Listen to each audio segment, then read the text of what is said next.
या मालिकेच्या आजच्या भागात आपण पाहणार आहोत. वकील साहेब भुवनेश्वरीला कॉल करतात तर भुवनेश्वरी त्यांना उत्सुकतेने विचारत असते की काम पूर्ण झालं की नाही आणि सुनबाईंनी तुम्हाला फोन तर केला होता ना.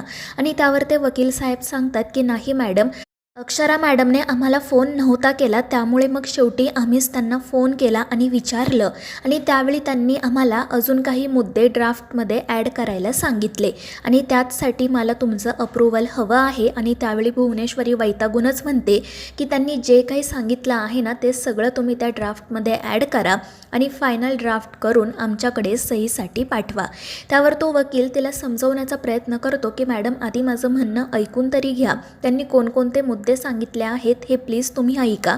पण भुवनेश्वरी म्हणते की काही ऐकायची गरज नाही आहे, त्यांनी जे काही सांगितलं ना ते सगळं काही तुम्ही ॲड करा. आणि त्यावर मग तो वकीलही हो म्हणतो आणि भुवनेश्वरीला सांगतो की आम्हाला अजून फक्त 1 तासाचा वेळ द्या, आम्ही लगेच ड्राफ्ट पूर्ण करतो. आणि त्यावर भुवनेश्वरी म्हणते की ठीक आहे, पण 1 तासापेक्षा जास्त वेळ आम्ही तुम्हाला नाही देऊ शकणार, कारण उद्या सकाळी आम्हाला हे सगळे डॉक्युमेंट फुलपगारांकडे द्यायचेत. आणि मग ती फोन ठेवून देते. त्यानंतर मग दुसऱ्या दिवशी सकाळी अक्षरा विचार करत बसलेली असते. ती मनाशी म्हणत असते की मला खरंच वाटत नाही आहे की भुवनेश्वरी मॅडमने मला हे सगळं लिहून दिलं आहे, पण बरं झालं आता शाळा सेफ झाली. आता यापुढे भुवनेश्वरी मॅडम शाळेवर कोणतीही कारवाई करणार नाही. आता लवकरात लवकर मला अधिपतींना आमच्या बाळाबद्दल सांगायचं आहे आणि आमच्या घरी परत जायचं आहे. आणि त्याचवेळी अक्षराचे बाबा त्या ठिकाणी येतात. ते अक्षराला विचारत असतात की विद्या मला जे काही सांगत होती ते खरं आहे का, भुवनेश्वरी मॅडमने खरंच सगळ्या मागण्या मान्य केल्या आहेत का. आणि त्यावेळी अक्षरा आनंदाने म्हणते की हो बाबा, खरं तर माझाही विश्वास नव्हता, मात्र भुवनेश्वरी मॅडमने आता आम्हाला सगळं काही लिहून दिलं आहे आणि त्या यापुढे पुन्हा कधीही शाळा बंद करणार नाहीत. आणि ते ऐकून अक्षराचे बाबा म्हणतात की तू शाळा सेफ केली हे तर ठीक आहे, पण मग यापुढे काय. तर अक्षरा म्हणते की आता सगळ्या मागण्या मान्य झाल्या की मी परत माझ्या घरी जाईल. आणि ते ऐकून अक्षराचे बाबा म्हणतात की तुला अजूनही त्या घरी जायचंच आहे का गं, तुला माहिती आहे ना त्या घरातील लोकांना तू नको आहेस. आणि त्यावेळी अक्षरा म्हणते की बाबा तुम्ही का असं बोलताय, मला मान्य आहे की भुवनेश्वरी मॅडमचं आणि माझं पटत नाही, आमची मतं वेगवेगळी आहेत आणि आत्तापर्यंत त्याचा मला अनेकदा त्रासही झाला आहे, पण घरातील इतर लोकांचं माझ्यावर खरंच खूप प्रेम आहे आणि त्यांनी मला कधीच कोणताच त्रास दिलेला नाही आहे. पण तरीही अक्षराचे बाबा म्हणत असतात की अधिपतींचं काय, त्यांच्यामुळे तुला किती त्रास झाला आहे. पण अक्षरा म्हणते की बाबा घर सोडण्याचा निर्णय माझा होता, मी रागाच्या भरात घर सोडलं आणि मग त्यानंतर त्यांचं आणि माझं बोलणं झालंच नाही, चूक दोघांची सुद्धा आहे, त्यामुळे आता मला माझ्या घरी खरंच परत जाऊ द्या. आणि ते ऐकून अक्षराचे बाबा गप्प बसतात. तर दुसरीकडे चारुहास सर भुवनेश्वरीसोबत बोलण्यासाठी येतात. ते भुवनेश्वरीला विचारत असतात की काय झालं, सगळे डॉक्युमेंट्स वकील साहेबांनी आणून दिले की नाही. तर भुवनेश्वरी काही बोलणार इतक्यात अधिपती त्या ठिकाणी येतो आणि चारुहास सरांनाच म्हणू लागतो की तुम्हाला काय एवढी घाई झाली आहे, आईसाहेब सगळं काही ठीक करतील ना, उगाच तुम्ही त्यांना टेन्शन देऊ नका. आणि त्यावेळी चारुहास सर म्हणतात की नाही रे, मी टेन्शन देत नाही आहे, मी सहजच विचारलं, कारण एकदा का डॉक्युमेंट्स आले की आपल्याला त्याच्यावर सही करावी लागेल ना म्हणून. आणि त्यावेळी भुवनेश्वरीसुद्धा म्हणते की वकील साहेबांना मी सगळं सांगितलं आहे, त्यांनी काल रात्रीच ड्राफ्ट बनवून सुनबाईंकडे पाठवला. आता सुनबाईंनी ओके केलं की मग वकील साहेब फायनल ड्राफ्ट घेऊन इकडे येतील. आणि त्यांचं हे बोलणं सुरू असतानाच वकील त्या ठिकाणी येतात.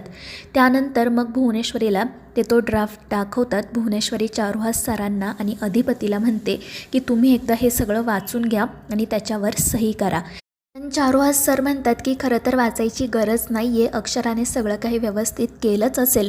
पण भुवनेश्वरी म्हणते की निदान एकदा नजर तरी फिरवा, तोपर्यंत मी फुलपगारेंना बोलावून घेते. आणि मग ती फुलपगारे सरांना कॉल करण्यासाठी बाहेर जाते.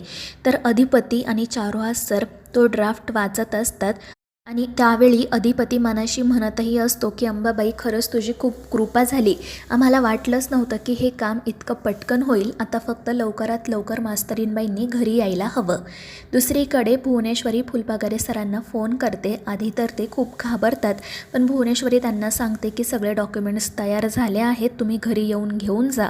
त्यामुळे ते फुलपगारे सर खुश होतात आणि मग त्यानंतर ते लगेच अक्षराला कॉल करून भुवनेश्वरी जे काही बोललेली असते ते सांगतात. ते म्हणत असतात की खरं तर मॅडमचा फोन येतो हे पाहिल्यावर मी खूप घाबरलो, पण मॅडम माझ्यावर ओरडल्या नाहीत, उलट त्यांनी सांगितलं की ड्राफ्ट तयार आहे, तुम्ही घरी येऊन डॉक्युमेंट्स घेऊन जा. आणि हे ऐकून अक्षरा म्हणते की हो सर, रात्रीच त्यांनी ड्राफ्ट माझ्याकडे पाठवला होता आणि मग मी त्यामध्ये काही पॉईंट ॲडसुद्धा केले. आता लवकरात लवकर तुम्ही डॉक्युमेंट्स घेऊन या, म्हणजे आपली शाळा ऑफिशियली सेफ होईल. आणि हे ऐकून ते फुलपागारे सर खूपच खुश होतात आणि अक्षराचे आभार मानून भुवनेश्वरीच्या घरी जाण्यासाठी निघतात. भुवनेश्वरी आतमध्ये आल्यावर चारुहास सर तिला सांगतात की सगळं ओके आहे, आता आपण सही करूयात. आणि मग त्यानंतर ते वकील साहेब कुठे कुठे सही करायची हे त्या तिघांना सांगतात. त्याप्रमाणे मग भुवनेश्वरी, चारुहास आणि अधिपती त्या ड्राफ्टवर सही करतात. आणि त्यानंतर मग वकील साहेब भुवनेश्वरीला सांगतात की मॅडम, जर अजून काही मदत लागली तर नक्की सांगा. तर भुवनेश्वरी, अधिपती आणि चारुहास त्या वकिलांचेही आभार मानत म्हणतात की तुम्ही खरंच खूप छान काम केलं आहे. आणि मग त्यानंतर ते तेथून निघून जातात. ते तेथून गेल्यावर मग फुलपागारे सर घरी येतात. भुवनेश्वरी त्यांना बसायला सांगते आणि मग ते त्यांना म्हणते की काल मी तुम्हाला स्टाफसमोर शब्द दिला होता की यापुढे शाळा बंद होणार नाही, आम्ही कोणतीही कारवाई करणार नाही. आणि सुनबाईंची इच्छा होती की आम्ही हे सगळं लिखित स्वरूपात द्यावं आणि त्यानुसार आम्ही हे सगळे डॉक्युमेंट्स तयार केले आहेत आणि याच्यावर आम्हा तिघांच्या आता सह्यासुद्धा झाल्या आहेत. आणि हे ऐकून फुलपागारे सर तर खूपच खुश होतात आणि भुवनेश्वरीचे आभार मानतात. तर भुवनेश्वरी म्हणत असते की खरं तर शाळा बंद करण्याचा निर्णय आम्ही मागे घेणारच नव्हतो, पण सुनबाईंसोबत बोलल्यावर आम्हाला आमची चूक समजली आणि म्हणून आम्ही आमचा निर्णय बदलला. जर काही चूक झाली असेल तर माफ करा. आणि त्यावेळी फुलपागारे सर म्हणतात की मॅडम, हे काय बोलताय तुम्ही? आणि खरं तर आम्हालासुद्धा हे सगळं करायची इच्छा नव्हती, फक्त शाळा सेफ राहावी म्हणून आम्ही हे सगळं केलं.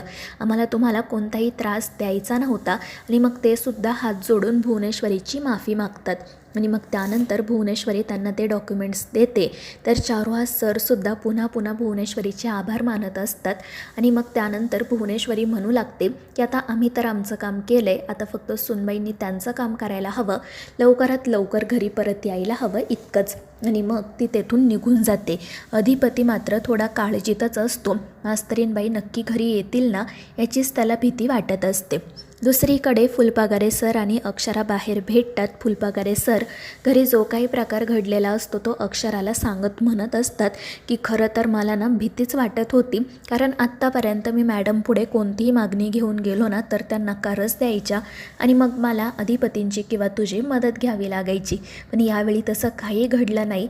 मॅडमने आपल्या सगळ्या मागण्या मान्य केल्या आणि आता आपली शाळा सेफ झाली. आणि हे ऐकून अक्षरासुद्धा खुश होते. ती म्हणते की हे सगळं अधिपतींमुळे आणि चारुहास सरांमुळेच झालं, कारण त्याच दोघांनी मला ही आयडिया दिली सगळं काही मॅडमकडून लिहून घेण्याची. त्यामुळे आता आपल्याला घाबरायची तर अजिबात गरज नाही. आणि त्यावर फुलपागारे सर म्हणतात की अगदी खरं आहे आणि तुझी ती प्ले स्कूलची आयडियासुद्धा खरंच खूप चांगली आहे, सर्वांनाच त्याचा खूप फायदा होईल. आणि त्यावर अक्षराही आनंदाने हो म्हणते. तर मित्रांनो, या मालिकेच्या पुढील भागांच्या अपडेट्ससाठी आपल्या चॅनेलला सबस्क्राईब करा.